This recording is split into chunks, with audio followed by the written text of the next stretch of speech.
একটা দেশ যা অর্থনীতির মেরুদণ্ড ছিল শুধুই গার্মেন্টস শিল্প, যা লাখো শ্রমিকের হাতের সূক্ষ্ম সেলাই থেকে তৈরি হতো, যারা H&M, ইউনিক্লোর জামা কাপড়, সেই দেশ বাংলাদেশ আজ তার রাস্তায় আগুন, কারখানায় ধর্মঘট, আর আন্তর্জাতিক ব্র্যান্ডগুলোর অর্ডার ধীরে ধীরে চলে যাচ্ছে ভারতের দিকে।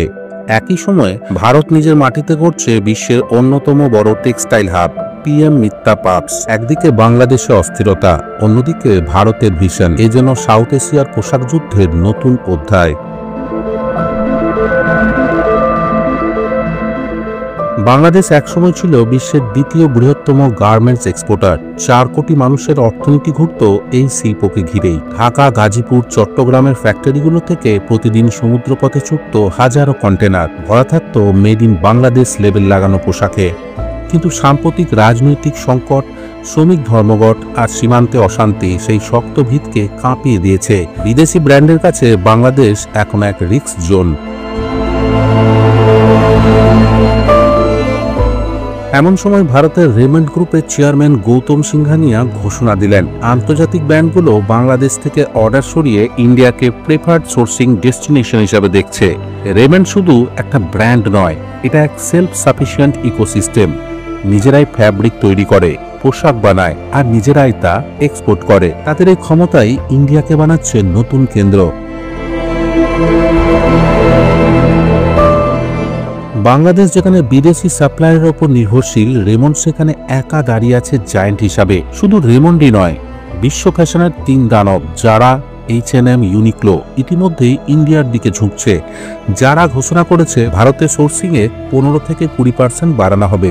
H&M আর ইউনিক্লো একই কৌশল নিয়েছে। যেখানে একসময় মেড ইন বাংলাদেশ সারা দুনিয়ায় রাজত্ব করত, সেখানে এখন উঠে আসছে নতুন লেভেল মেড ইন ইন্ডিয়া। এটা শুধু এক ব্যবসার খেলা নয়, এটা হলো সাউথ এশিয়ান জিওপলিটিক্সের এক নিখুঁত প্রতিফলন। বাংলাদেশের পোশাক শিল্পে 40 লক্ষ শ্রমিক কাজ করে। যদি বড় ব্র্যান্ডগুলো অর্ডার কমিয়ে দেয়, তবে তার সরাসরি আঘাত আসে শ্রমিকদের ঘরে। তাই কর্মসংস্থান কমেছে, ডলার আসাও কমে গেছে, আর দেশের অর্থনীতির ওপর দারুণ চাপ পড়েছে। অন্যদিকে ভারতের সুরাট, তিরুপুর, নয়ডা, ভিওয়ান্ডি এইসব টেক্সটাইল সেন্টার নতুন অর্ডারে ভরে উঠেছে। রেমন্ড, অরবিন্দ, ওয়েলস্পুন, আদিত্য বিড়লা ফ্যাশন সবাই এই শিফটের সুবিধাভোগী। অর্থাৎ যা বাংলাদেশের জন্য অন্ধকার, সেটাই ভারতের জন্য এক নতুন ভোরের সূচনা করেছে। কিন্তু ভারত শুধুই অর্ডার শিফটিং এর ওপর ভরসা করছে না। প্রধানমন্ত্রীর নেতৃত্বে গড়ে উঠছে এক নতুন ভিশন, PM মিত্তা পার্কস। মধ্যপ্রদেশের ধার জেলায় 2158 একরের গ্রিনফিল্ড ইন্টিগ্রেটেড টেক্সটাইল পার্ক। পুরো ভ্যালু চেন, ফার্ম থেকে ফাইবার, ফ্যাক্টরি, ফ্যাশন হয়ে ফরেন এক্সপোর্ট একই জায়গায় পাওয়া যায়। 3 লাখ কর্মসংস্থান, যার মধ্যে 60% মহিলাদের জন্য। জিরো লিকুইড ডিসচার্জ প্রযুক্তি, সোলার পাওয়ার, IoT ভিত্তিক মনিটরিং। অর্থাৎ এটা শুধু এক প্রজেক্ট নয়, এটা ভারতের টেক্সটাইল শিল্পকে গ্লোবাল হাব করার এক নিখুঁত রোডম্যাপ।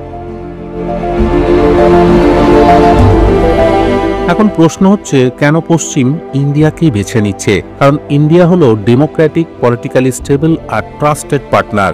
বাংলাদেশের অস্থিরতা মানেই সাপ্লাই চেইন রিস্ক। চীন বিকল্প হতে পারত, কিন্তু পশ্চিম চীন ফ্রিকশন ইন্ডিয়াকে করছে ন্যাচারাল সোর্স। এখন ভারতের জন্য এ এক বিরল জিওপলিটিক্যাল অ্যাডভান্টেজ। বন্ধুরা, যদি এই ট্রেন্ড 5 বছর ধরে চলে, তবে ভারত হবে সাউথ এশিয়ার নিউ টেক্সটাইল লিডার। FTA চুক্তি ইউরোপ আর ইউকেতে ইন্ডিয়ান গার্মেন্ট এক্সপোর্টকে দ্রুত বাড়িয়ে দিয়েছে। বাংলাদেশ হয়তো কিছুটা শিল্পের পুনরুদ্ধার করতে পারবে, কিন্তু অর্ডার ওয়ান্স শিফটেড ফিরিয়ে আনা সহজ কাজ নয়। এই বাস্তবতায় সাউথ এশিয়ার পোশাক যুদ্ধের নতুন গেম চেঞ্জার। বন্ধুরা, ছবিটা একেবারেই স্পষ্ট। বাংলাদেশের অস্থিরতা ভারতের জন্য সুযোগে পরিণত হয়েছে।